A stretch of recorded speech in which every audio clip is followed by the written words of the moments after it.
we're sitting here with Felix Petersen from places.com. Hi, Felix. Tell us about yourself. Where are you from? What are you doing? I'm from Berlin, Germany, and I co-founded this company called Places, which is, in the broader sense, probably location-based presence app, if you wish. In the beginning, it wasn't even a company. It started out as a project together with my partner, Stefan Kellner. We both worked at a web agency doing boring, internet sites basically, and then, one day we decided now it's time to do something interesting, and started it as a project, and then beginning of last year turned it into a company, took on some funding. Why did you start it? That's a really good question. I guess one of the big inspirations was that Stefan and I went to a couple of conferences in the US, but later turned out to be the O'Reilly eTech from O'Reilly. Beginning it was called the, I think, peer-to-peer conference or something.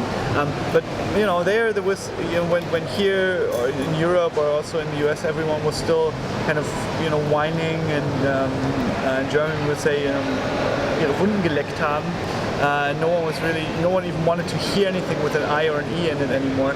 At the same time, it was a small crowd of very smart people gathering in the US around this sort of O'Reilly crowd, as it's known now. That's started to see people like Clay Shirky or Cory Doctorow, that started to see there's something interesting and new happening here. It's actually a couple of new services like Flickr back then that came out before the term Web 2.0 was around. You realize there's something interesting going on, more participatory, more open. And working in the client business for a long time, basically a website would be a big company with content, would start broadcasting to their customers or to people, putting out a press release, and the internet would be just another medium for something they might as well do on paper or on TV. And these kind of new applications that started to emerge, Delicious was probably an inspiration as well. You realize this is something interesting, there's something new that happens there, it's grassroots. And then we really wanted to do something. We were really excited about what started to happen there, even though there wasn't a term for it and not yet a checklist of Web 2.0, what you have to do in order to succeed.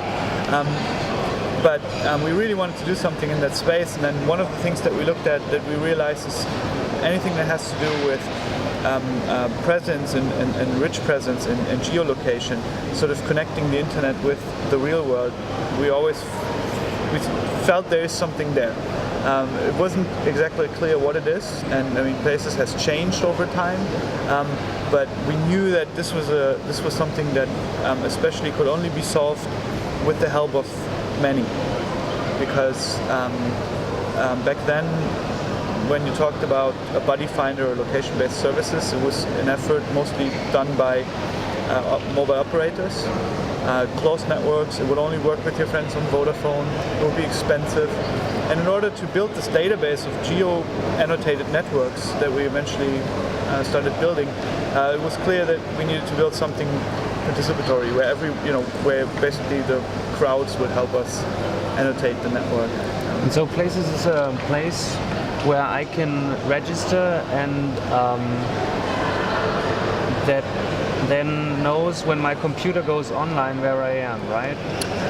Yes, this is how it started. Basically, the technical idea behind it is that every network, if you log on to a Wi-Fi hotspot here at the Future of Web Apps, or if you log on to Wi-Fi hotspot at your Starbucks, or if you put the Ethernet plug in your laptop at work, every network has a default gateway, and the default gateway is unique. It has sort of a fingerprint to it. So our idea was if we could connect that fingerprint with Dave, geolocation, then basically we could, without you having to type anything in or anything, we could locate you automatically. Okay. And that's how it started.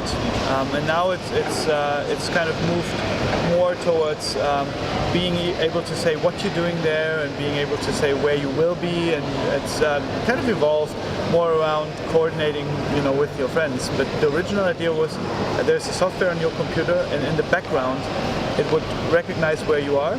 And then the cool thing is that it connects to a couple of things. Obviously, on the Places website, I could see where you are when you were using our software, but you could also put in a little map in your blog, or for example, we have a Facebook app, or we have a MySpace widget. So you open up your laptop, and then a couple of things happen, right?